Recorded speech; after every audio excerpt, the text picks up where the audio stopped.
नमस्कार, मी आकाश Jadhav. IBPS POची advertisement finally दिलेल्या वेळेनुसार आली.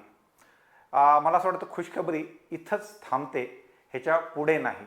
आणि खूप लोकांना ऐकायचं सुद्धा तेच आहे की त्याच्या पुढे काय. IBPSची ॲडव्हर्टिजमेंट आली, त्याच्या पुढे काय. आजचं लेक्चर लाईव्ह न घेता रेकॉर्डेड घेण्याच्या पाठीमागचा माझा उद्देश असतोय, कारण की विद्यार्थ्यांच्या डिमांड ह्या ॲडव्हर्टिजमेंटसाठी ह्या ॲडव्हर्टिजमेंट आली ॲडव्हर्टिजमेंटचे डिटेल्सबद्दल नसून किंचित भविष्याकडे झुकणारे आहेत. लाईव्ह लेक्चरचा इश्यू हा थोडासा विद्यार्थ्यांच्या कमेंट्सप्रमाणे आपल्याला ड्रिफ्ट होत जावं लागतं. त्यापेक्षा मला असं वाटलं की ह्या गोष्टींबद्दल आपण पहिल्यांदा डिटेलमध्ये डिस्कस करावं आणि त्यातून विद्यार्थ्यांच्या ज्या काही कमेंट्स येत आहेत त्यावर नंतर आपण बोलावं. खूप जणांनी हेही सांगितलं की बँकांच्या डिसइन्व्हेस्टमेंटबद्दल किंवा प्रायव्हेटायझेशनबद्दल एखादा व्हिडिओ बनवा. पण हा मुद्दा आपल्या ॲडव्हर्टिजमेंटशी कसा संबंधित आहे हा सुद्धा पार्ट आपल्याला बघायचा. तर आजच्या लेक्चरमध्ये मी वन वे कम्युनिकेशन करेल. त्याच्यानंतर तुमचे जे काही डाऊट्स असतील ते डाऊट तुम्ही कमेंट बॉक्समध्ये टाका. जसा वेळ मिळेल त्या हिशोबाने मी ते कंप्लीट करून देईल. पण रेकॉर्डेड सेशन घेण्याच्या पाठीमागचा उद्देशच आहे की आपल्याला दिलेल्या वेळेच्या टाइम फ्रेममध्ये हे सगळे मुद्दे वन बाय वन कव्हर करता येतील. तर चला आपण चालू करूयात आपलं आजचं लेक्चर. हे चालू करत असताना त्याला आपण 2-3 टप्प्यामध्ये डिवाइड केलेलं. पहिल्या टप्प्यामध्ये पहिल्या 5 ते 10 मिनिट 5 मिनिटाच्या आतच मी पहिल्यांदा ॲडव्हर्टिजमेंटची डिटेल सांगतो. पण मी जसं की सुरुवातीला सांगितलं, मला ॲडव्हर्टिजमेंट नंतर किंचित या एक्झाम आणि एक्झामचं भविष्य ह्याच्याबद्दल आज जास्त बोलायचं आहे. तर सगळ्यात पहिल्यांदा आपण चालू करूयात ॲडव्हर्टिजमेंटची डिटेल. बऱ्यापैकी तुमच्यापैकी लोकांनी काल ॲडव्हर्टिजमेंट आल्यानंतर ही डिटेल सगळीकडे वाचलेले आहेत, बघितलेले आहेत. स्टील आपण वन बाय वन चालू करूयात. पहिल्यांदा IBPS POची ही जी ॲड आलेली आहे, मागच्या वर्षी सुद्धा ऑगस्टच्या फर्स्ट वीकमध्ये आली होती, आता सुद्धा ऑगस्टच्या पहिल्या वीकमध्ये आलेली आहे. 10वी ॲडव्हर्टिजमेंट ही IBPSची. आणि मी त्यातल्या त्यात बघायला गेलं तर IBPSच्या 10च्या 10 ॲडव्हर्टिजमेंटचा लाईव्ह आणि ॲक्टिव्ह साक्षीदार आहे. ह्या एक्झामची प्रोसेस काय आहे, कशी होती, कशा पद्धतीनं बदलत गेली. तर सध्याला ह्याच्या आधी 19 बँका म्हणून बँकांच्या मर्जिंग नंतर सध्या ॲक्टिव्ह नॅशनलाइज बँका 11 शिल्लक आहेत. तर 11 नॅशनलाइज बँक आहेत. मे बी पुढच्या वर्षी ज्यावेळेस नवीन ॲड येईल हे आपल्याला 4, 5 आणि 6 सुद्धा दिसू शकतात. त्यानंतर एक्झाम आणि इंटरव्ह्यू सगळ्यात जी प्रोसेस आहे, एक्झाम घेणं, इंटरव्ह्यू घेणं, हा सगळा पार्ट IBPS करते. त्यासाठी प्रत्येक राज्यामध्ये एक लीड बँक दिलेली आहे. जशी की महाराष्ट्रासाठी बँक ऑफ महाराष्ट्र, मध्य प्रदेशसाठी central bank of India and so on. त्यानंतर ह्या एक्झामसाठी एलिजिबिलिटी आहे 26 ऑगस्टपर्यंत तुमचं ग्रॅज्युएशन झालेलं पाहिजे. अजूनही महाराष्ट्रामध्ये खूप स्ट्रीमचे कोरोनामुळं त्यांचं फायनल इयरची एक्झाम घ्यायच्या ना घ्यायच्या ह्या सगळ्या मुद्द्यांमुळे टेक्निकलच्या घ्यायच्या, नॉन टेक्निकलच्या नाही घ्यायच्या किंवा वाईस वर्सा या पद्धतीनं वादावादी चालू आहे. पण ॲप्लिकेशनच्या लास्ट डेटपर्यंत तुमचं ग्रॅज्युएशन झालेलं पाहिजे. तर 26 ऑगस्टपर्यंत तुमच्या ग्रॅज्युएशनचा निकाल लागला पाहिजे. एनी ग्रॅज्युएट चालतो. मिनिमम पर्सेंटेजची नेहमीच्या सारखं कसलीच अट नाही आहे. काठावर पास असेल तरी चालतं. त्यानंतर ओपन युनिव्हर्सिटीतून ग्रॅज्युएशन असेल तरी पण चालतं. पर्सेंटेज टाकत असताना खूप जणांची CGPAची सिस्टम आहे. तुमच्या मार्क्स मेमोच्या पाठीमागं किंवा कॉलेज किंवा विद्यापीठाच्या वेबसाईटवर CGPA टू पर्सेंटेजचा फॉर्म्युला दिलेला असतो. त्याला कन्वर्ट करून तुम्हाला मार्क्स टाकायचे आहेत पर्सेंटेजमध्ये. पण पर्सेंटेजची कसली लिमिट नाही आहे. एज लिमिट 20 ते 30 वर्षाची आहे. एज कॅल्क्युलेशन हे मात्र 1 ऑगस्ट ह्या डेटनुसार होणार. एज लिमिट 20 ते 30 आहे. OBCसाठी 3 वर्ष एक्स्ट्रा 33, SC/ST साठी 5 वर्ष एक्स्ट्रा 30 अधिक 5 35 अशा पद्धतीनं आहे. त्यानंतर अप्लाय करायचं आहे 5 ऑगस्टपासून ते 26 ऑगस्टपर्यंत. सिलेक्शन प्रोसेसमध्ये प्री, मेन्स आणि इंटरव्ह्यू आहे. प्रीचं वेटेज 0% अर्थात क्वालिफाईंग नेचरची एक्झाम आहे. मेन्सचं वेटेज 80% आणि इंटरव्ह्यूचं वेटेज 20%. अशा पद्धतीने ही एक्झाम आहे. प्रीच्या exam date 3 October, 10 October, 11 October जशा ॲडमध्ये सांगितल्या होत्या तशाच आहेत. मेन्स 28 नोव्हेंबरला आहे. त्यानंतर इंटरव्ह्यू जानेवारीच्या एंडला आणि रिझल्ट जर सगळ्या गोष्टी व्यवस्थित वेळेत झाल्या तर एप्रिल फुल न करता 1 एप्रिल 2021ला निकाल. अर्थात सध्या जेवढ्या काही एक्झाम्स होत आहेत तुम्ही बघितलं असेल कोरोनाच्या काळानंतर, म्हणजे ह्याच्यातून आपल्याला पॉझिटिव्ह काय शोधायचं आहे. पहिली गोष्ट, बाकी सगळ्या सेक्टरच्या सेंट्रल स्टेट गव्हर्नमेंटच्या त्यातल्या सेंट्रल गव्हर्नमेंटमध्ये SSCनं ॲड काढल्या. पण त्याशिवाय बँकिंगची ॲडव्हर्टिजमेंट ह्या कोरोनाचा जसा 2-3 महिन्याचा कडक लॉकडाऊन संपला त्याच्यानंतर कमीत कमी ॲड यायला चालू झाले आहेत. कोणत्या का असेना, त्या एक्सपिरियन्सवाल्या असतील, ही आता आलेली फ्रेशरची जी ॲडव्हर्टिजमेंट आहे ही असेल, ॲडव्हर्टिजमेंट येणं चालू झालेलं आहे. आता हळूहळू एक्झाम्स आणि बाकी गोष्टी सोबत सोबत चालू होऊन जातील. काही सर्क्युलर हे असे येत आहेत सध्याला की जो एज ग्रुप एक्झाम देणार आहे त्यांच्यामध्ये संसर्गाची भीती ही वय झालेल्या लोकांपेक्षा कमी असल्यामुळं एक्झाम घेण्यात याव्यात अशा पद्धतीचे सुद्धा मतमतांतर हे वेगवेगळ्या गव्हर्नमेंटच्या वरच्या लेवलला ज्या मीटिंग होत आहेत त्यातून सुद्धा घडत आहेत. अर्थात आपण एक्सपेक्ट करू शकतो की सप्टेंबरच्या शेवटी किंवा ऑक्टोबरपासून ह्या सगळ्या एक्झाम 1 बाय 1 व्हायला चालू होतील. तर ओव्हरऑल ह्या महत्वाची ॲडव्हर्टिजमेंटचे जो डिटेल्स आहेत ते डिटेल्स आपण डिस्कस केले. अजून ह्या ॲडमध्ये काय काय आपल्याला पाहता येईल बघा.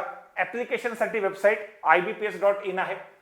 SC ST आणि फिजिकली हँडिकॅप दिव्यांग लोकांसाठीची फीस 175 आणि राहिलेल्या सगळ्या कॅटेगरी जनरल OBC EWS सगळ्यांसाठी 850 रुपये ही फीस आहे.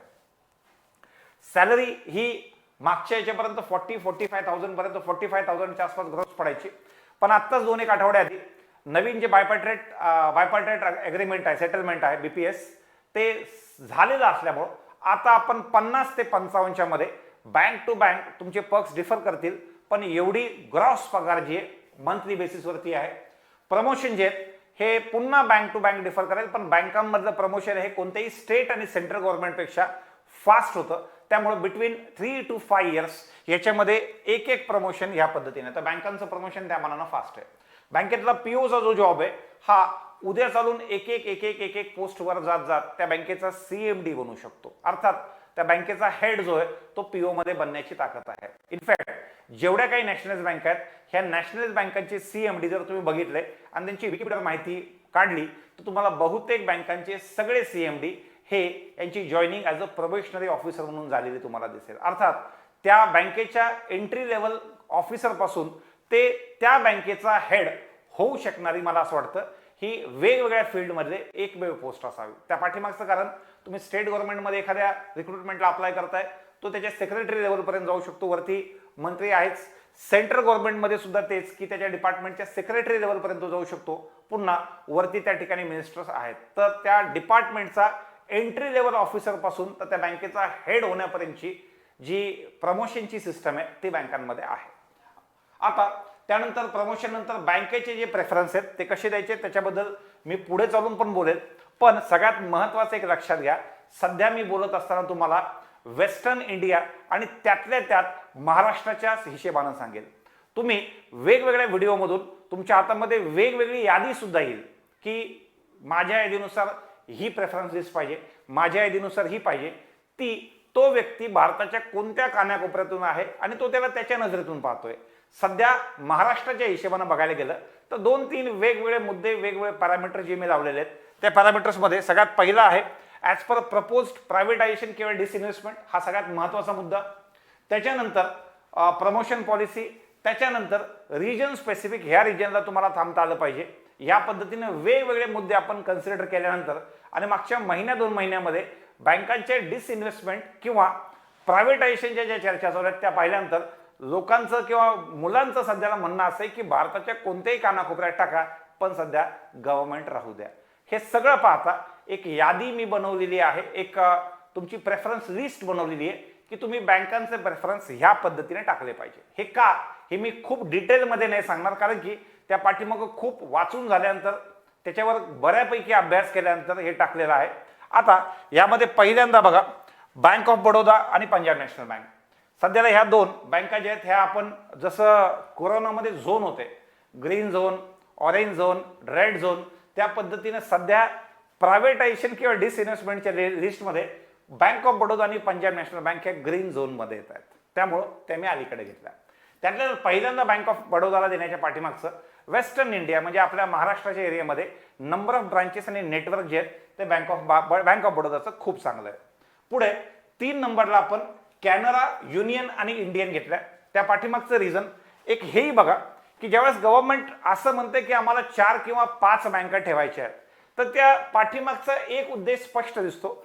4 किंवा 5 बँका ज्या त्या ठेवतील त्या भारताच्या प्रत्येक बाजूला एक बँक जी आहे ती हेड करणारी बँक त्यांच्या डोक्यात चालू असेल. की नॉर्दर्न इंडियाची असेल तर आपण तिथे पंजाब नॅशनल बँकेला मोठं ठेवूयात, वेस्टर्न इंडियाची असेल तर त्या ठिकाणी आपण बँक ऑफ बडोदा ठेवूयात, सदर्न इंडियाची असेल तर त्या ठिकाणी कॅनरा किंवा इंडियन ह्या बँकांपैकी राहू शकते. त्यामुळं ह्या प्रत्येक कोपऱ्यात एक एक बँक करायची जर ठरलं तर ह्या पद्धतीनं पहिल्यांदा bank of Baroda, Punjab national bank, Canara bank, union bank आणि इंडियन बँक यांच्याबद्दलच्या चर्चा सध्या नाहीत किंवा असल्या तरी कमी आहेत.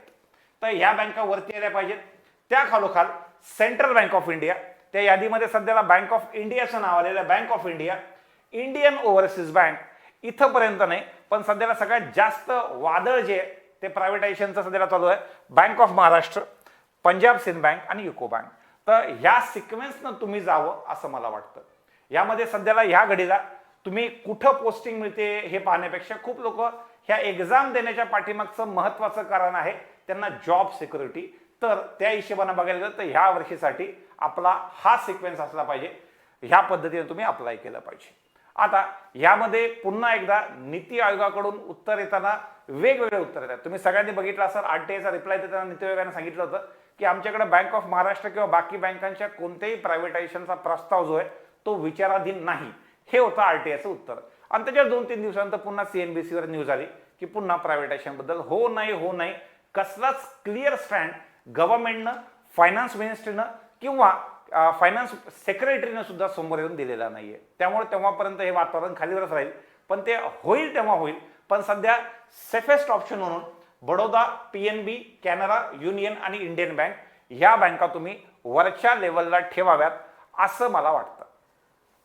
या बँकांपैकी bank of Maharashtra, Punjab Sind bank आणि युको बँक सध्याला या बँका रेड झोनमध्ये आहेत आणि बाकीच्या मधल्या 4-5 पासून ते साधारणतः 8 पर्यंत, जसं आपण कोरोनामध्ये आपल्याला सवय लागलेली आहे, ह्या बँका ऑरेंज झोनमध्ये सध्या आहेत. तर त्यामुळं ग्रीन झोन, ऑरेंज झोन आणि सगळ्यात शेवटच्या 3 बँका जर बघितल्या तर त्या रेड झोन ह्या पद्धतीने येतील. तर ह्या पद्धतीने तुम्ही अप्लाय केलं पाहिजे. हे करताना तुमचा अजून एक महत्वाचा प्रश्न जो येतो तो आहे की बँक ऑफ बडोदाच्या जागा 0 आहेत, पंजाब नॅशनल बँकेच्या जागा 0 आहेत किंवा नॉट रिपोर्टेड जे काही असतील किंवा एखाद्या बँकेच्या जागा 0 असेल तर आम्ही का अप्लाय करावं. तर बघा, ज्यांना असं वाटतं की आम्ही ह्या बँकांच्या जागा 0 असतील तर का अप्लाय करावं, मी वेकन्सीच्या टेबलवर येतो आणि तिथं तुम्हाला व्यवस्थित समजून सांगतो. इथं येऊन तुम्हाला व्यवस्थित समजून सांगतो. मधल्या काळामध्ये आता 20 मेला आयबीपीएसचा निकाल लागला. बघा, 20 मेला आयबीपीएसचा अंदाजे 20 मेच मला वाटतं आयबीपीएसचा निकाल लागला. निकाल लागल्यानंतर एक पुढच्या 8-15 दिवस गेले.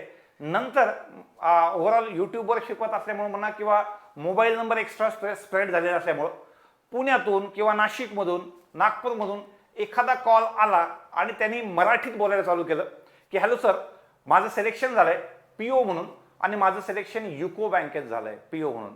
मी पटकन त्यांना थांबवून विचारायचो की तुम्ही फॉर्म भरताना वेकन्सीच्या हिशेबानं फॉर्म भरला होता का. तर ते म्हणायचे हो, आम्ही वेकन्सीच्या हिशेबानं फॉर्म भरला होता. त्यांचा पुढचा प्रश्न असायचा, मला महाराष्ट्रात पोस्टिंग मिळेल का. युको बँकेत पहिल्यांदा भरला, आता ती बँक रेड झोनमध्ये आहे. तर त्यामुळं माझं असं म्हणणं होतं की ज्या बँका टिकणार आहेत त्या बँका पहिल्यांदा आल्या पाहिजेत. इथे समजा मी तुम्हाला बँक ऑफ बडोदा सांगितले, तुम्हाला इथं वेकन्सी 0 दिसल्या.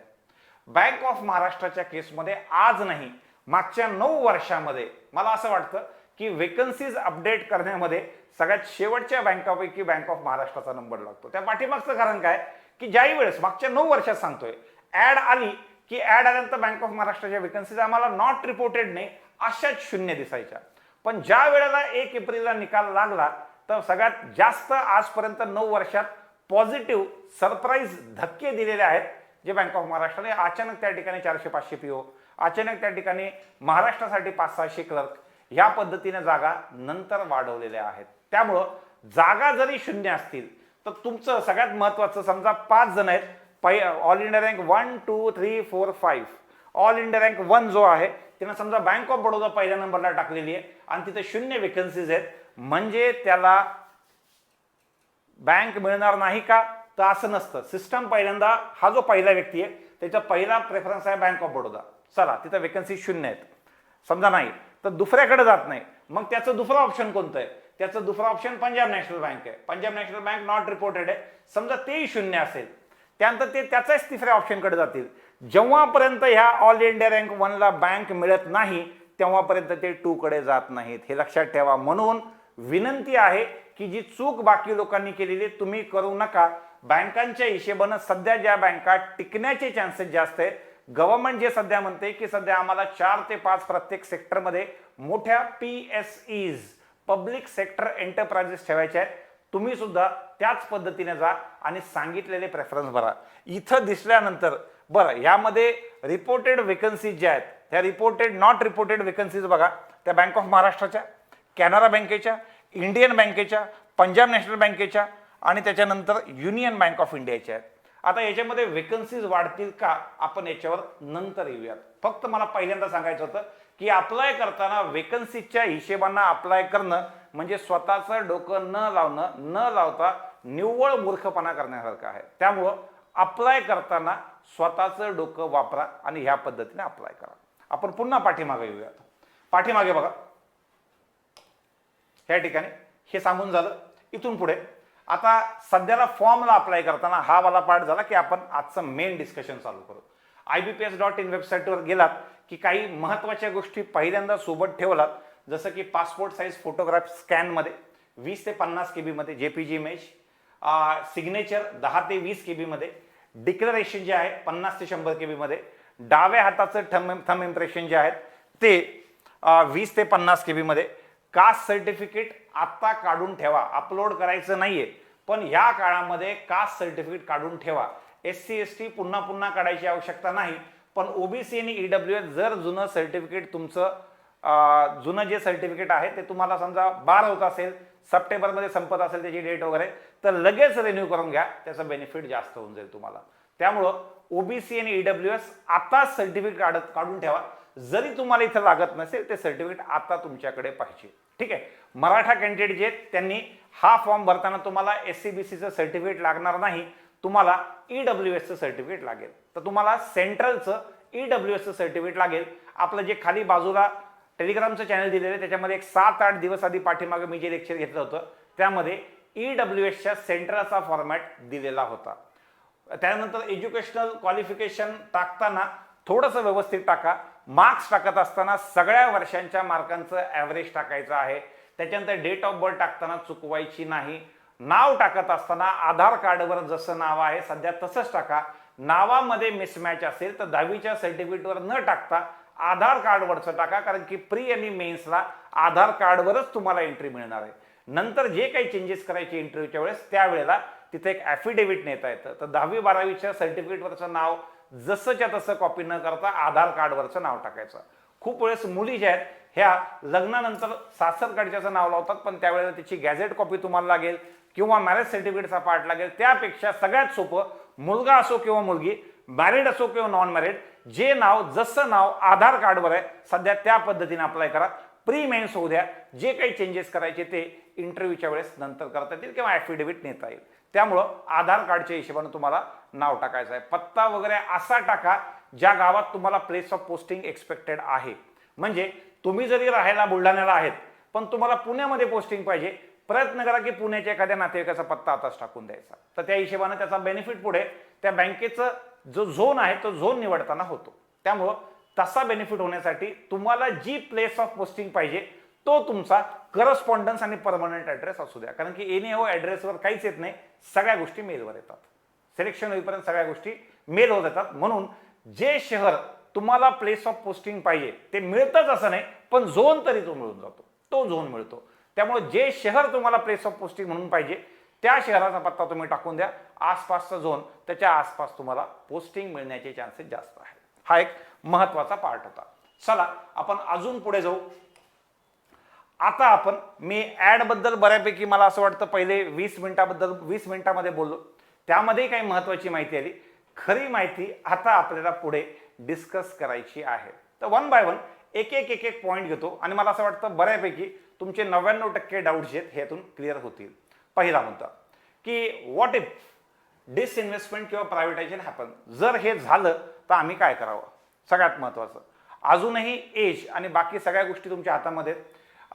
पहिल्यांदा काही ठिकाणी चर्चा चालू आहेत प्रायव्हेटायझेशनच्या आणि अचानक आपण बघितलं की RBIनं रिकमेंड केलेलं आहे की प्रायव्हेटायझेशनऐवजी आपण ह्या सगळ्या बँकांची including state bank of India ह्यांची जी हिस्सेदारी आहे ही करेक्ट 51% नेऊन ठेवात. सगळ्या बँकांची जवळपास मोठ्या बँकांची 51% लावून तिथपर्यंत नेऊन ठेवू आणि यांचं स्टेटस जर पब्लिक सेक्टर आहे ते पब्लिक सेक्टरच ठेवू. अशा पद्धतीने चर्चा चालू आहेत. मला सांगा, ह्या गोष्टी आपल्या हातात आहेत का? तर ह्या गोष्टी आपल्या हातात नाही, आपल्या हातामध्ये आहे तयारी. ही तयारी करत असताना जर सगळ्यांना माहिती आहे की पुढच्या यांच्या केसमध्ये येस नो होणार आहे, तर सोबत सोबत मग तुम्ही बाकी एक्झाम्स आहेत तुमच्या हातात, इन्शुरन्स आहे, स्टाफ सिलेक्शन आहे, रेल्वे, त्याच्याबद्दल पुढे बोलतो. तर ह्याही एक्झामची तयारी करता येते. अजून वेगवेगळे सेंट्रल गव्हर्नमेंटचे कॉर्पोरेशन्स आहेत, फूड कॉर्पोरेशन आहे, कॉनकॉर आहे, त्याच्यानंतर तुमचं सेंट्रल वेअरहाऊसिंग कॉर्पोरेशन आहे, ह्याच्यामध्ये EPFO आहे, ESIC आहे, त्यातल्या निघणाऱ्या जागा आहेत. तर ह्याला सुद्धा तुम्ही सोबत सोबत ट्राय करू शकता.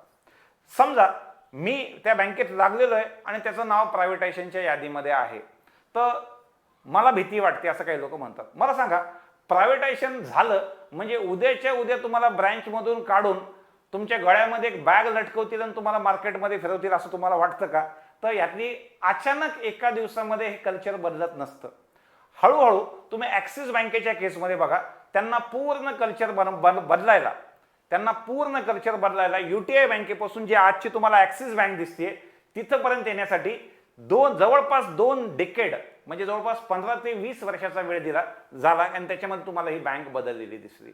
त्यानंतर याच्यामध्ये ज्यावेळेस बँकेचं प्रायव्हेटायझेशन जर झालं, मी एकदम वर्स्ट केसमधली गोष्ट सांगतोय, तर त्या केसमध्ये जी कन्सर्न बँक आहे किंवा त्यांची एम्प्लॉई युनियन आहे ही खूप स्ट्रॉंगली लिहून देते की पुढच्या 5 वर्ष 10 वर्ष तुम्हाला ह्या जुन्या बँकेचा किंवा कोणी टेकओव्हर जरी केली प्रायव्हेटमध्ये तर तुम्हाला एवढे वर्ष या बँकेतला एम्प्लॉई काढता येणार नाही. त्याच्यावर एखादा गंभीर सेक्शुअल हरासमेंटचा किंवा फ्रॉडचा गुन्हा असेल तर काढू शकता, पण बाकी त्याच्याशिवाय कोणता असेल तर तुम्ही त्याला काढू शकत नाही.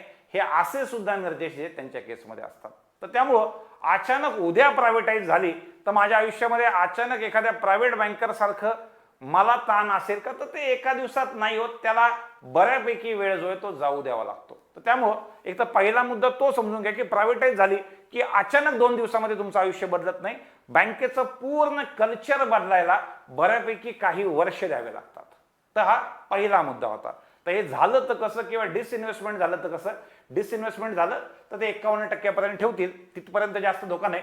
पण जरी प्रायव्हेटायझेशन झालं तर त्याच्यामध्ये पूर्ण बँकेचं कल्चर चेंज व्हायला वेळ लागतो. हा महत्वाचा मुद्दा मी एक्झाम्पलच्या सहित तुम्हाला सांगितला. दुसरा, possible to prepare banking, insurance, staff selection, railways together. आता याच्यामध्ये मुलांना जास्त सेफ ऑप्शन जे आहेत, बँकिंग अचानक प्रायव्हेटायझेशनच्या हिशोबाने वाटत नाहीये. इन्शुरन्स मधून LICचं पण नाव निघतं. 1 एप्रिलला मध्ये ज्या 3 ज्या सरकारी इन्शुरन्स कंपन्या आहेत, न्यू इंडिया सोडून राहिलेल्या 3, युनायटेड, ओरिएंटल आणि नॅशनल इन्शुरन्स, यांची सुद्धा 1 एप्रिलला मर्जर होणार होतं, जे कोविडच्या केसमुळे मला वाटतं त्यांनी पुढे ढकललं. तर अशा केसमध्ये इन्शुरन्समध्ये ती भीती वाटते.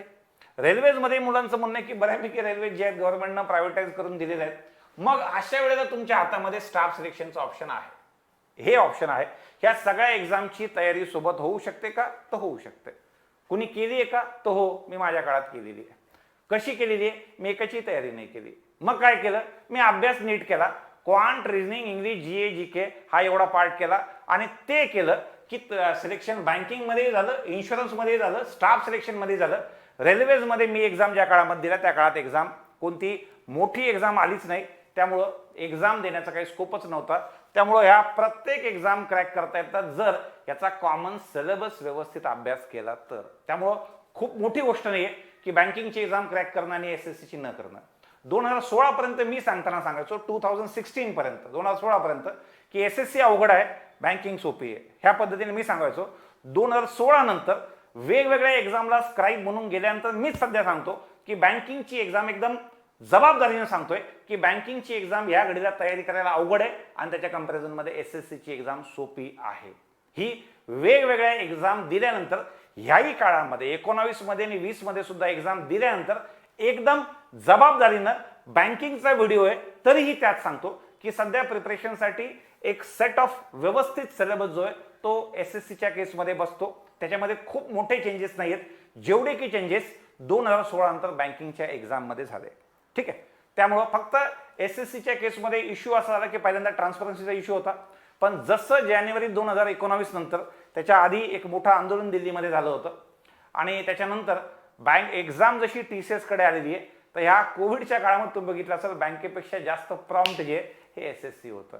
तुम्हाला सांगण्याबद्दल की ही एक्झाम डेट पुढे गेली, ह्याची आन्सर की ह्या वेळेला देणार, एक्झामचे निकाल घोषित केले, ह्या सगळ्या गोष्टी सध्याला SSCच्या केसमध्ये होतात.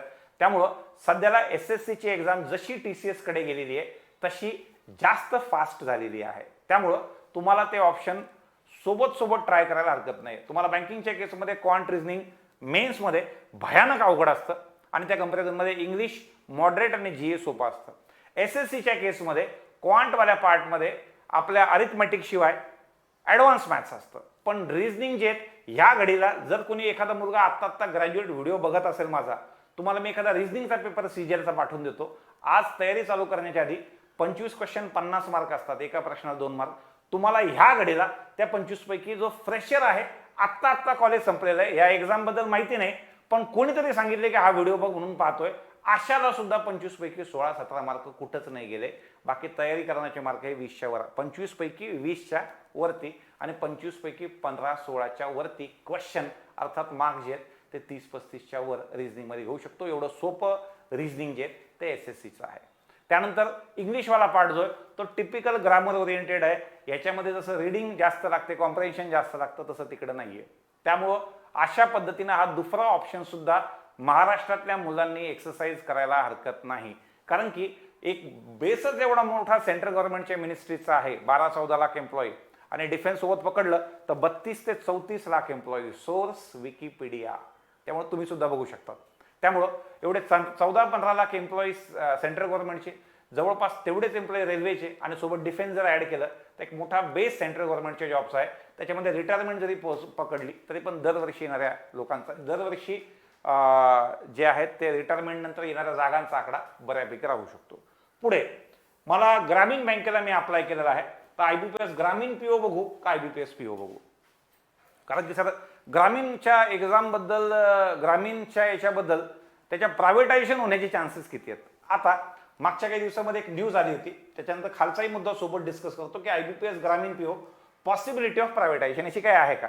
तर सगळ्या ग्रामीण बँकांना आणि इंडिया पोस्ट बँकेला मिळून एक बँक बनवायची असं गव्हर्नमेंटचं झालेलं आहे. एक लक्षात घ्या, एखाद्या गोष्टीचं प्रायव्हेटायझेशन ज्यावेळेस होतं किंवा एखादा प्रायव्हेट व्यक्ती त्याच्यामध्ये इन्व्हेस्ट करतो, तो पहिल्यांदा बघतो त्यावर काही रिटर्न्स आहेत का, त्याला बाकी नॅशनल बँका, बँक ऑफ महाराष्ट्राचं बघायला गेलं तर बँक ऑफ महाराष्ट्राचं इथून आपण पुण्याच्या शिवाजीनगरमध्ये गेलं की शिवाजीनगरमध्ये एंट्री करण्याच्या आधी आपल्याला आपल्या लालपरीमधून बसमधून आपल्याला बँक ऑफ महाराष्ट्राची मोठी बिल्डिंग दिसते, लोकमंगल नावाची. ही आहे बँकेचा ॲसेट मोठं. त्यानंतर मोठमोठ्या मुंबईमध्ये असतील, पुण्यामध्ये असतील, यांचे मोठमोठ्या ठिकाणी, वेगवेगळ्या ठिकाणी यांचे ॲसेट आहेत, ट्रेनिंग सेंटर आहेत, ह्या सगळ्या गोष्टी आहेत. हे एक मोठा ॲसेट बँकेचं बनलेलं आहे, जे की त्या काळामध्ये 70s, 80s आणि 90s मध्ये ज्यावेळेस बँका नॅशनलाइज झाल्या त्या काळात त्यांना कमी पैशामध्ये मिळालेल्या ह्या जागा ज्या आहेत हे त्यांचा ॲसेट आहे. आणि प्रायव्हेट प्लेयर्सला हे घेण्यामध्ये जास्त इंटरेस्ट आहे बँकेच्या असेट म्हणजे बँकेच्या लोनपेक्षा. हे बँकेसाठीच असेट, त्याच्यापेक्षा जास्त इंटरेस्ट त्यांना त्यांच्या, मला असं वाटतं कमर्शियल ज्या जागा आहेत त्याच्यावरचा इंटरेस्ट सगळ्यात जास्त आहे. असं काही गोष्टी त्यांना ग्रामीण बँकेमध्ये मिळणार आहेत का? तर पॉसिबिलिटी नसल्याच जमा आहे. त्यानंतर ग्रामीणच्या त्यांचं जे ॲसेट आहेत, लोन्स किंवा बाकी सगळ्या गोष्टीमध्ये त्यांना तेवढा इंटरेस्ट नाही, कारण की त्याच्यामध्ये पैसा टाकल्यानंतर त्या प्रायव्हेट प्लेयरला तेवढं त्याच्यावरचे रिटर्न्स जेवढं की नॅशनलाइज बँकांच्या केसमध्ये मिळू शकतात तेवढं ग्रामीणच्या बँकांच्या केसमध्ये मिळू शकत नाही. तर गव्हर्नमेंटला उद्या चालून ग्रामीण बँका विकायच्या जरी असतील तर त्याला बायर सापडणं खूप मुश्किल आहे. ते खूप सोपं आहे बाकी नॅशनलाइज बँकांच्या केसमध्ये. त्या पाठीमागचं कारण अशा बँकांचा असलेला नेशन वाईड प्रेझेन्स, पूर्ण भारतभर विस्तार असल्यामुळं त्यांना त्या ठिकाणी जास्त सोपं जाईल. त्यामुळं ग्रामीण बँकांच्या केसमध्ये तशी पॉसिबिलिटी कमी आहे. हा पहिला मुद्दा. आता ग्रामीण PO की IBPS PO हा जो विद्यार्थ्यांचा मुद्दा आहे, जे पहिल्यापासून तयारी करतात, मला असं वाटतं दोघांसाठी वेगळं काही नाही आहे. तुम्हाला ग्रामीण PO साठी आयदर इंग्लिश हिंदीपैकी एक विषय निवडायचा आहे, पण बाकी आणि कम्प्युटरचा विषयाची तयारी एक्स्ट्रा करायची. मला असं वाटतं तयारी चालू करताना दोन्ही करा. बरोबर वेळ आली की त्या हिशोबानं आपण कोणत्या टाईपचे आहोत, आपण खूप वेळेस शहरातला एखादा मुलगा MGB मध्ये किंवा ग्रामीण बँकेमध्ये सिलेक्ट होतो आणि एक महिन्या 2 महिन्यामध्ये त्याचं तिथं केमिस्ट्री जुळत नाही. असंही होतं की एखादा ग्रामीण भागातला मुलगा आहे, त्याला आपण एखाद्या ग्रामीण बँकेत टाकले की तो पहिल्यापासून शेवटपर्यंत एकदम खुश दिसतो. तर तुम्ही तुमची जडणघडण कुठून झालेली आहे, कशी झालेली आहे, तुमच्या पाठीमागं कल्चर तुम्ही कसे डेव्हलप झालेले आहेत, त्या सुद्धा गोष्टी डिपेंड आहेत की ग्रामीण पीओ की आयबीपीएस पीओ. त्याच्या आधी सगळ्यात सोपं काम की या दोन्ही एक्झामची तयारी सध्या करून ठेवा, पुढं पाहता येईल. तर ह्या दोन्ही पॉईंट आपण डिस्कस केले. Insurance versus banking, possibility of privatisation, दोघांची सुद्धा तेवढीच आहे. त्या पाठीमागचं रिझन, मागच्या काही वर्षामध्ये इकॉनॉमीनं तेवढं काही ग्रेट परफॉर्म केलेलं नाहीये, त्यामुळं एक मोठा डेफिसिट, फिस्कल डेफिसिट झालेला आहे.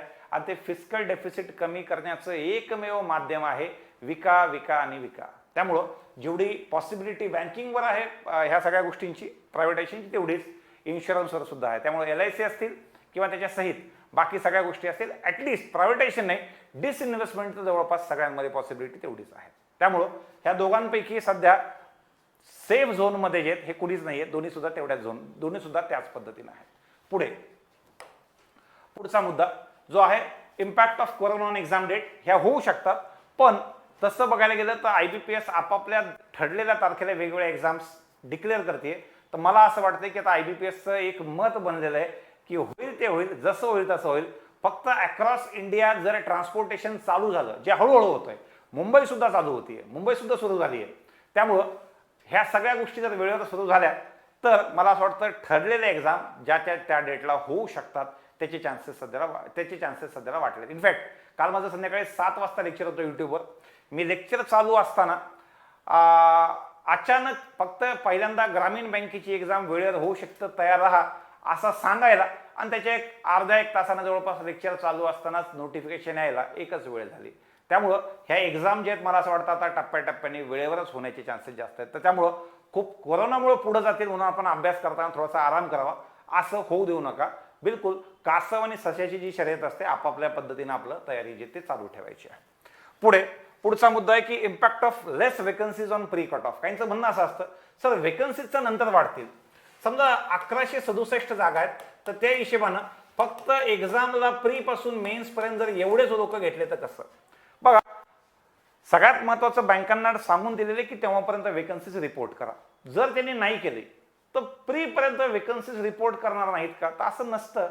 मधल्या काळात त्यांचा पत्रव्यवहार कंटिन्युअस चालू असतो. वेकन्सीज नेहमी अपडेट होतात. जे आपल्याला कळत नाही, आपल्याला वेकन्सीज किती आल्या ते एक तर पहिल्या दिवशी कळतं ज्यावेळेस ऍड येते, किंवा शेवटच्या दिवशी कळतं ज्या दिवशी निकाल लागतो. मधल्या काळात त्यांचा पत्रव्यवहार चालू असतो आणि अपडेट होत असतात वेकन्सीज. त्यामुळं तुमचा हा जो आकडा आहे, अचानक 11,670 लोकच मेन्स देतील यातला विषय नाहीये. या वेकन्सीज कंटिन्युअस बेसिसवर अपडेट होत असतात. त्यानंतर पुढे possibility of increase in vacancy, हा महत्वाचा मुद्दा की या वेकन्सीज वाढू शकतात का. चला मी सांगतो वाढू शकतात, पण ह्याच्यामध्ये जर कोणी आकडा देतंय की 2,000 होणार, 3,000 होणार, 4,000 होणार, 5,000 होणार, तर असं जर कोणी सांगतंय माझ्या सहित, तर आम्ही सगळेजण खोटं बोलतोय. त्या पाठीमागचं कारण ते कोणीच सांगू शकत नाही. जर तुम्ही ती यादी व्यवस्थित बघितली, जर ही यादी तुम्ही व्यवस्थित बघितली, तर याच्यामध्ये नॉट रिपोर्टेड पैकी बऱ्यापैकी बँका अशा आहेत ज्यांच्यामध्ये मर्जिंग झालेली आहे. बँक ऑफ महाराष्ट्र नाहीये, पण बघा कॅनरा बँक त्याच्यामध्ये सिंडिकेट मर्ज झाली आहे. त्यानंतर बघा इंडियन बँक त्याच्यामध्ये अलाहाबाद बँक मर्ज झाली आहे. Punjab national bank, oriental bank of commerce merge झाली आहे. त्यानंतर आहे union bank of India, I guess Andhra bank त्यामध्ये मर्ज झालेली आहे. त्यामुळं ह्या बँका मर्जिंग झाल्यानंतर पहिल्यांदा स्वतःचं असेसमेंट करतील आणि त्याच्यानंतर त्याच्यामध्ये ह्या ज्या वेकन्सीज आहेत त्या ऍड होऊन जातील. पुढची गोष्ट, याच्यामध्ये काही SBIनं वेकन्सीज काढलेल्या आहेत 3850 सर्कल बेस्ड ऑफिसरच्या. तर त्यामध्ये मला असं वाटतं की प्रत्येकाचं मत याबद्दल वेगवेगळं आहे की याच्यामध्ये घेत असताना लोक जे आहेत, हे काहींचं म्हणणं आहे की बाकी नॅशनलाइज बँकातून घेतील, काहींचं म्हणणं आहे बाकी ग्रामीण बँकातून घेतील. पण मला असं वाटतं जेवढा हक्क त्यामध्ये नॅशनलाइज बँक आणि ग्रामीण बँकांचा आहे, तर जास्त एफिशियंट लोक त्यांना जे आहेत ह्या केसमध्ये प्रायव्हेट बँकेमध्ये सुद्धा सापडतील. कारण की ही तर सिस्टम एफिशियंट आहेच, पण प्रायव्हेट बँकांचे एकदम सुरी ठेवून काम करून घेऊन जात असल्यामुळं तर अशांची रिक्वायरमेंट जी आहेत किंवा अशांना सुद्धा प्रेफरन्स देताना वरचा प्रेफरन्स मिळेल असं मला वाटतं. त्यामुळं हे लोक जरी कमी जास्त झाले तर असा मोठा इम्पॅक्ट जो आहे तो वेकन्सीवर पडेल, पण एकदम मोठा इम्पॅक्ट पडणार नाही. पाठीमागे मागच्या वर्षी त्याच्या आधीच्या ज्या वेकन्सीज आहेत, समजा मी तुम्हाला वेकन्सीजचा जरी आकडेवारी दिली, मी शेवटी IBPSचा नीट व्यवस्थित तुम्ही ट्रेंड बघा. हा ट्रेंड जो आहे तो डिक्लाइनिंग वेकन्सीज कमी होतानाचा ट्रेंड आहे. तर तो ट्रेंड मी तुम्हाला व्यवस्थित समजून सांगतो. पहिल्यांदा त्याच्या आधी बाकीचे मुद्दे कंप्लीट करूयात. मी तुम्हाला IBPS 1 2 3 4 5 6 चे सगळ्या वेकन्सीचे आकडे जे ते वेकन्सीचे आकडे सुद्धा सांगतो. त्यानंतर त्यामुळं वेकन्सीज वाढतील का, तो वाढतील, पण जर कोणी आकडे सांगत असतील 4,000 5,000 6,000, मला नाही वाटत की त्या हिशोबाने एवढे वेकन्सीज जे आहेत त्या वाढतील. कारण की त्या बँका सध्याला कॉन्सॉलिडेशनच्या मूडमध्ये त्यांच्यामध्ये बाकी बँका मर्ज झालेल्या आहेत. तर बाकी बँका मर्ज झालेल्या असल्यामुळे त्या असेसमेंटला वेळ लागेल की नवीन फ्रेश रिक्रुटमेंट कितीची असेल ती. पुढे expected vacancies through IBPS clerk आणि IBPS SO या सुद्धा जागा काढताना अशाच पद्धतीने कमी येतील. कारण की आत्ता मर्जिंग झालेली आहे. यातल्या ज्या बँका नॉट रिपोर्टेड बऱ्यापैकी त्याच बँका नॉट रिपोर्टेड असतील, पण नंतर अचानक वेकन्सीज जे आहेत ते त्यामध्ये सुद्धा वाढतील. जसं यावर्षी जर तुम्ही बघितलं, आत्ता जी 2019ची एक्झाम झाली होती ज्याचा निकाल आत्ता 20 मेला लागला होता, त्याही ऍडमध्ये तुम्ही बघा, त्याही ऍडमध्ये वेकन्सीज बँक ऑफ इंडियाने इतक्या फास्ट वाढवल्या की टोटल नंबर ऑफ वेकन्सीज 2019च्या ह्या 18 पेक्षा जास्त होत्या. त्यामुळं अशी एक बँक सुद्धा सफिशियंट आहे ह्या सगळ्या ठिकाणी सगळ्यांना ओव्हरऑल नंबर ऑफ वेकन्सीज वाढवण्यासाठी, जो पार्ट मागच्या वर्षी बँक ऑफ इंडियानं जो सगळ्यात जास्त केला होता. त्यामुळं IBPS क्लर्क आणि SOच्या येताना वेकन्सीज कमीच येतील. त्यातल्या त्यात खूप जास्त विद्यार्थी ॲग्रिकल्चर ग्रॅज्युएट जे आहेत हे वर्षातून एकाच एक्झामवर डिपेंड राहतात IBPS SO, आणि त्यांना दिसतंय की वेकन्सीजचा डिक्लाइनिंग ट्रेंड आपल्या केसमध्ये खूप जास्त आहे. कुठे 4-4.5 पासून चालू झालेला हळूहळू तो 3,000च्या रेंजमध्ये आला, 2800 आला, 2400 आला, 2200 आला, 1200 आला, आता 1200 नंतर 800-850 पर्यंत आलेला आहे. ह्याच्यानंतर माझं असं म्हणणं होतं की तुम्ही तयारी करत असताना तुमच्या SOच्या सोबत बाकी सुद्धा एक्झामची तयारी करा. कारण की अचानक वेकन्सीज SOच्या वेकन्सीज यावर्षी अचानक 4 अंकी जर गेल्या तर माझ्यासाठी ती आश्चर्याची गोष्ट असेल.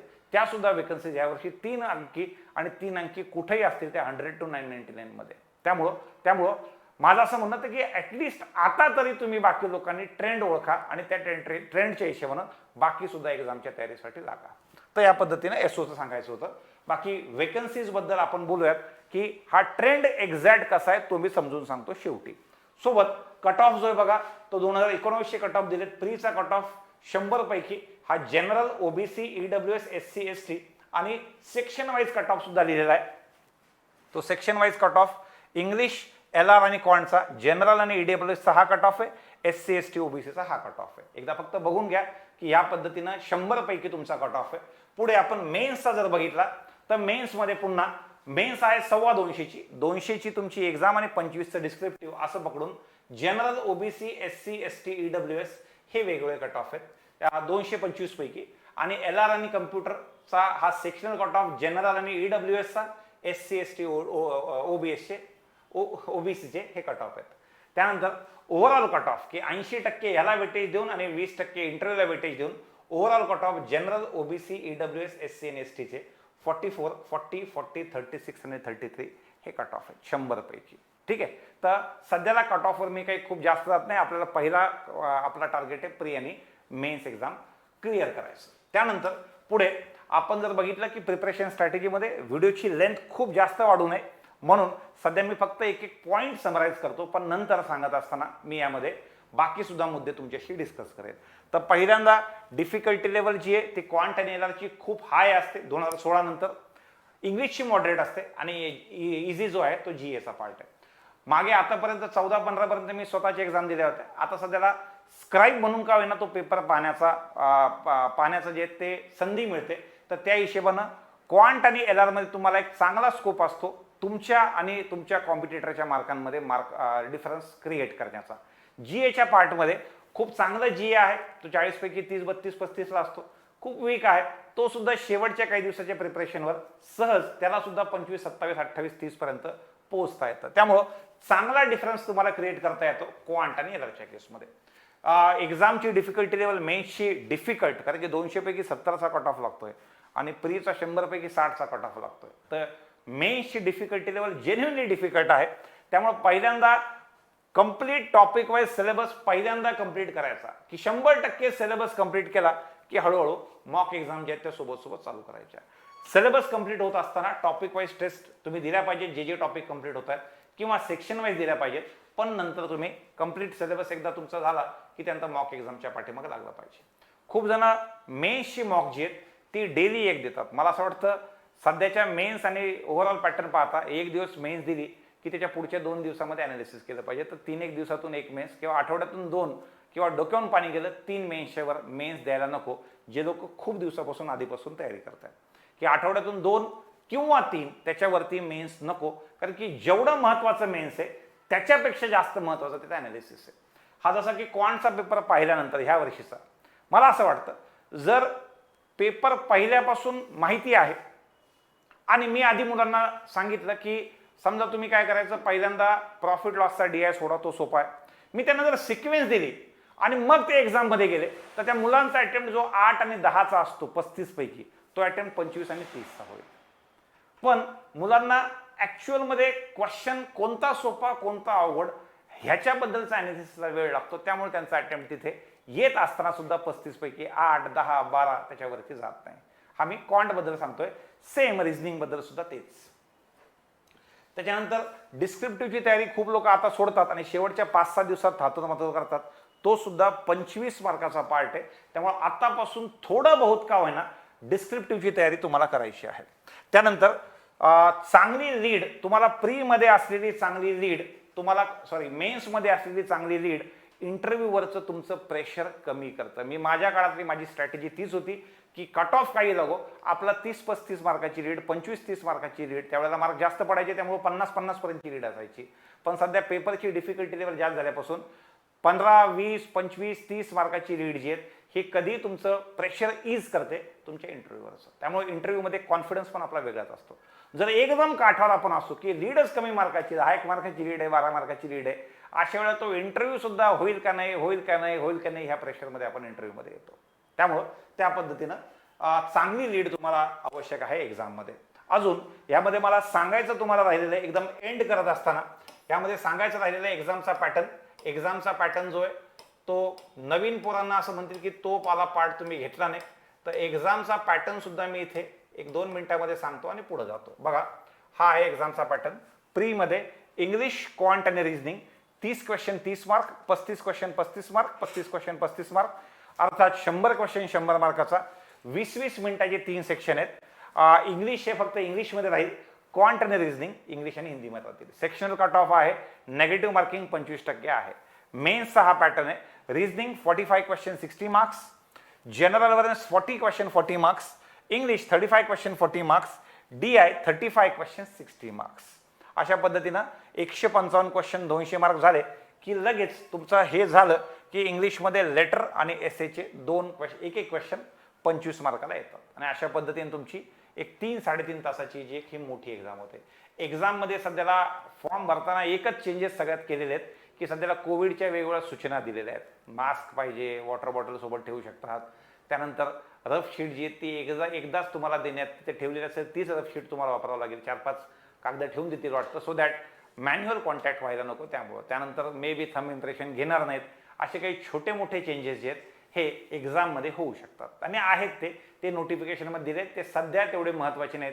एक्झामच्या प्रत्येकाला जरी शिफ्ट 10 वाजताची आहे तर काहींना 8ला बोलवतील, काहींना 8:30ला बोलवतील, 9ला बोलवतील, वेगवेगळ्या वेळेला बोलवतील, सो दॅट सोशल डिस्टन्सिंगवाला पार्ट जो आहे तो फॉलो राहायला पाहिजे. तर अशा पद्धतीने ह्या सगळ्या गोष्टी तुम्हाला सांगितल्या. त्यानंतर एक्झामचं तुम्हाला मला सांगायचं होतं, एकच मिनिट मोबाईल द्या. तुम्हाला मागच्या 10 वर्षाचा कट ऑफ जो मला सांगायचा आहे तो मी एकदम 10 वर्षामध्ये वेकन्सीचा आकडा आणि बाकी सगळ्या पाहता हे का महत्त्वाचं आहे तेवढा एक मुद्दा मी लिहायचं विसरलो होतो, त्यामुळं थोडासा वेळ तुमचा एक्स्ट्रा घेईल. पण सध्याला जी एक इमेज सध्याला मार्केटमध्ये फिरते की ज्यामध्ये 2012 पासूनच्या वेकन्सीज दाखवलेल्या आहेत. 2012 मध्ये अप्रॉक्सिमेट दिल्या होत्या 22,000, कारण की त्यावेळेला CWE असायची, जागा प्रत्येकजण वेगवेगळ्या काढायच्या. त्याच्यानंतरची एक्झॅक्ट वेकन्सी आहे 21,680. तुम्ही जर 21,680 PO द हिंदू टाकलं तर तुम्हाला 2013ची न्यूज दिसेल. 21,680 PO सोबत क्लर्क असायच्या 44,000. त्यानंतर 2014च्या जागा जर तुम्ही बघितल्या 16,721. 2015च्या जागा जर तुम्ही बघितल्या 12,434. त्यानंतर 16च्या जागा बघितल्या 8,822. 17च्या जागा बघितल्या 3,562. 18च्या जागा बघितल्या 4252, 19च्या जागा अपडेटेड होत्या 4336 आणि 20च्या जागा 1167. हे एक बोलकं ट्रेंड आहे की तुम्ही फक्त एकाच एक्झामच्या पाठीमागे लागण्याचे नुकसान काय काय होऊ शकतात याचं एक बोलकं ट्रेंड आहे.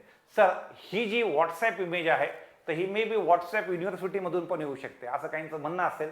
हो, असं जरी तुमचं म्हणणं असलं तर पाठीमागचे फेसबुक आपल्याला फेसबुक मेमरी दाखवते. त्यामुळं दरवर्षी ह्या काळामध्ये मला फेसबुक मेमरीमध्ये हे आकडे याला असं सांगतं फेसबुक याला 4 वर्ष झाले, याला 5 वर्ष झाले, याला 6 वर्ष झाले, 7 वर्ष झाले. तर माझे जे काही फेसबुकमध्ये मी वेगवेगळ्या गोष्टी सांगितलेल्या आहेत मेमरीजच्या निमित्तानं मला ते आकडे बऱ्यापैकी पाठ आहेत आणि हे आकडे कसलेही खोटे नाही आहेत. हे आकडे ट्रेंड दाखवण्यासाठी तुम्हाला समर्पक आहेत. तर सध्या आपल्याला असलेल्या वेकन्सीजचं आपल्याला मॅक्सिमाइज करायचं आहे, तयारी पुढे कंटिन्यू ठेवायची आहे. वेकन्सीज वाढणार एवढं निश्चित, पण अचानक 5-5 आणि 6-6 हजारापर्यंत जाण्यासारखी सिच्युएशन सध्याला इकॉनॉमीमध्ये नाही आहे. त्यामुळं तयारी सध्याला कंटिन्यू ठेवा.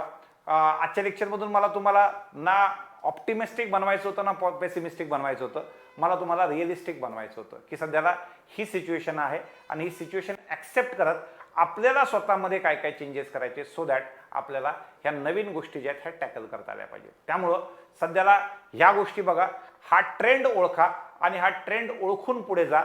आजच्या ओव्हरऑल लेक्चरच्या माध्यमातून ह्या सगळ्या गोष्टी मला 1 बाय 1 ज्या आहेत त्या डिस्कस करायच्या आहेत. बाकी तुमचे कसलेही मुद्दे कसलेही डाऊट असतील तर तेवढे फक्त कमेंट सेक्शनमध्ये टाका. कमेंट सेक्शनमध्ये मी एक्झामची डिस्क्रिप्शन लिंक दिलेली आहे, IBPS POच्या ॲप्लिकेशनची ऑनलाईनची लिंक पण दिलेली आहे, तुम्ही तिथून सुद्धा डायरेक्ट जाऊ शकता. ह्या सगळ्या गोष्टी दिलेल्या आहेत. ह्या सगळ्या गोष्टीवर आपल्याला मला असं वाटतं चर्चा जी आहे ती आवश्यक आहेत. तर ह्या सगळ्या गोष्टींचे सगळ्या एक्झामचे दरवाजे आपण सोबत जर ओपन केले आणि असलेल्या ॲप्टिट्यूडची तयारी जर चांगली केली तर मला असं वाटतं बँकिंग असो, इन्शुरन्स असो, स्टाफ सिलेक्शन असो किंवा रेल्वे असो, कशातही सिलेक्शन जे आहेत ते अवघड नाही आहे. धन्यवाद.